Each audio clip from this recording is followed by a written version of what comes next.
Bismillahirrahmanirrahim. Assalamualaikum warahmatullahi wabarakatuh. Innal hamdalillah nahmaduhu wa nasta'inuhu wa nastaghfiruh wa na'udzu billahi min syururi anfusina wa min sayyiati a'malina. May yahdihillahu wa may yudlil fala hadiya lahu. Asyhadu an la ilaha illallah wa la syarika lah wa asyhadu anna Muhammadan abduhu wa rasuluhu la nabiyya ba'dah. Allahumma shalli wa sallim wa barik ala nabiyyina Muhammadin wa ala alihi wa ashabihi ajma'in. Amma ba'du. Fa ya ayyuhan nas ittaqullaha haqqa tuqatih wa la tamutunna illa wa antum muslimun. Qala Allah ta'ala fi kitabil karim. A'udzu billahi minasy syaithanir rajim. Bismillahirrahmanirrahim. Inna a'tainakal kautsar fasholli li rabbika wanhar. Inna syani'aka wal abtar. Para pemirsa yang berbahagia, terutama anak-anakku SD Muhammadiyah Pajangan 2 yang Bapak banggakan dan yang Bapak sayangi, dan juga kepada para Bapak Ibu guru SD Muhammadiyah Pajangan 2 beserta stakeholdernya. Marilah yang pertama dan utama kita senantiasa bersyukur kepada Allah atas nikmat yang diberikan Allah kepada kita, yaitu berupa nikmat iman, nikmat Islam, nikmat sehat, dan nikmat sempat, sehingga kita bisa bermuwajahah, bisa bertatap muka walaupun dengan cara virtual. Ini merupakan suatu anugerah yang terindah yang diberikan oleh Allah Subhanahu wa ta'ala. Untuk itu sepatannya lah kita harus bersyukur, mengucapkan alhamdulillahi rabbil alamin. Salawat serta salam semoga tetap tercurah kepada junjungan kita Nabiullah Muhammad sallallahu alaihi wasallam, nabi yang merupakan sebagai uswah kita, sebagai panutan kita, sehingga kita sudah sepantasnya untuk beritba kepada beliau, baik itu dari cara makan sampai cara apapun kita harus mengikuti yang diajarkan oleh Nabi Muhammad Sallallahu Alaihi Wasallam. Anak-anakku yang dibanggakan dan dirahmati oleh Allah, sekarang kita sudah memasuki bulan Dzulhijjah. Pada bulan Dzulhijjah ini ada sebuah peristiwa penting bagi umat Islam, yaitu adanya peristiwa korban yang dulu sudah diperintahkan, yang sudah dicontohkan sejak dari Nabi Adam dan juga Nabi Ibrahim alaihissalam. Ketika itu Nabi Ibrahim alaihissalam sedang tidur, dan dalam tidurnya Nabi Ibrahim sedang bermimpi untuk menyembelih putranya yang bernama Ismail. Itu bahkan diulang-ulang tidurnya sampai 3 kali. Itu mimpinya seperti itu. Lalu Nabi Ibrahim salam menghampiri putranya Ismail. Dari mimpinya itu diceritakan kepada Ismail alaihissalam, wahai anakku, kemarilah nak, saya bermimpi dalam tidurku tadi malam. Selama 3 hari 3 malam diceritakan apa yang dialami oleh Ibrahim alaihissalam. Lalu Ismail alaihissalam cuma mengiyakan kalau itu merupakan perintah Allah Subhanahu wa ta'ala, lakukan apa yang diperintahkan Allah Subhanahu wa ta'ala.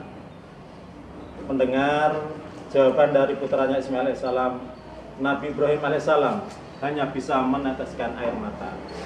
Betapa ternuhnya, betapa sedihnya atau merasa sedih dan gembira karena anak satu-satunya yang diidam-idamkan meneruskan cita-cita ayahnya nanti akan dikorbankan oleh melalui penyembelihan hewan kurban. Dan pada akhirnya Nabi Ibrahim alaihissalam mengajak Nabi Ismail ke suatu tempat.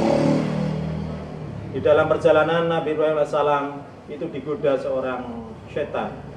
Hai Ibrahim, kenapa kau ingin membunuh atau menyembelih putramu? Ini perintah Allah. Itu diulang berkali-kali. Ini merupakan perintah Allah.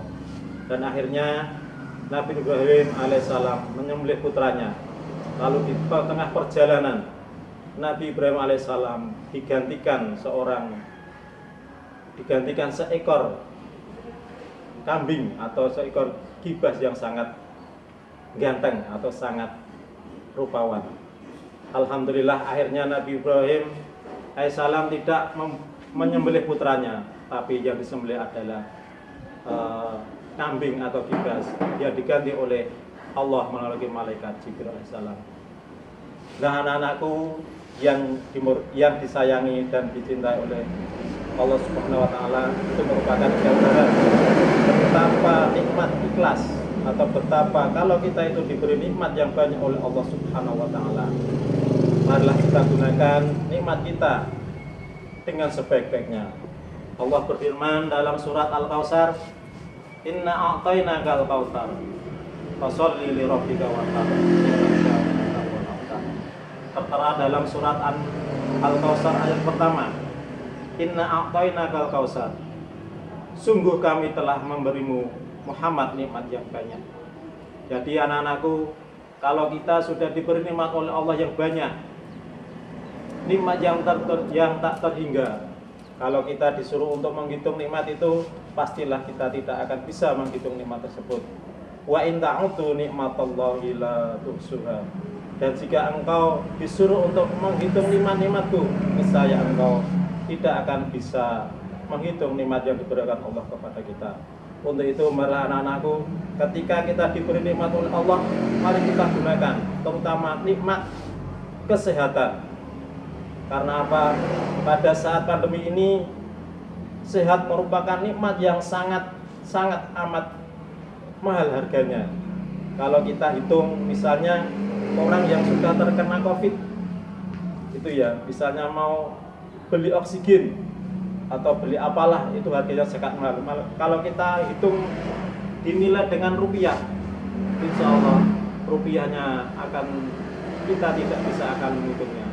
Untuk itu, mari kita gunakan nikmat kita yang banyak ini, kita syukuri dengan ayat yang kedua, yaitu fasholli li rabbika wanhar.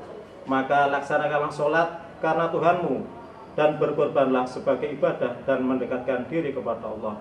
Jadi setelah kita mendapat nikmat yang banyak, rezeki yang banyak, harta benda yang banyak, mari kita sisihkan. Untuk apa? Yang pertama untuk beribadah kepada Allah. Yang pertama adalah sholatnya. Jadi anak-anakku, jangan lupa, jangan sampai kita lengah atau jangan sampai kita tinggalkan sholat kita. Karena sholat merupakan kewajiban dan juga merupakan rukun Islam yang kedua. Sholat merupakan arkanul Islam atau tegaknya Islam, itu terdiri dari 5 perkara. Di antaranya adalah sholat 5 waktu. Dan yang kedua adalah berkorban. Berkorban adalah suatu ungkapan rasa syukur kita kepada Allah Subhanahu wa taala, yaitu dengan cara menyembelih hewan korban. Allah tidak menilai besar kecilnya uang yang kita keluarkan, tapi yang dinilai adalah keikhlasan kita terhadap apa yang kita korbankan. Untuk itu, kepada anak-anakku, Bapak Ibu guru maupun wali siswa, orang tua murid, kalau kita banyak uang, kita sisihkan uang kita tabung demi untuk menyembelih hewan korban. Di masa pandemi ini, banyak sekali masyarakat Indonesia, khususnya masyarakat Yogyakarta, ini butuh bantuan, butuh suplai makanan dan lain sebagainya. Untuk itu, mari kita gayuh bersama supaya masa pandemi ini supaya berakhir. Mari kita banyak bersedekah, terutama di bulan Dzulhijjah ini. Mari kita gunakan untuk menyembelih hewan korban. Dan akhirnya yang ketiga, inna syani'aka huwal abtar. Sungguh orang-orang yang membencimu dialah yang terputus dari rahmat Allah.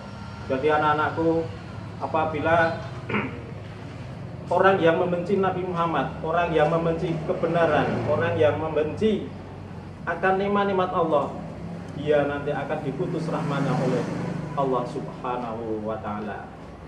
Mungkin itu yang Bapak sampaikan. Ada kurang lebihnya saya mohon maaf. Wassalamualaikum warahmatullahi wabarakatuh. الله أكبر الله أكبر الله أكبر لا إله إلا الله والله أكبر الله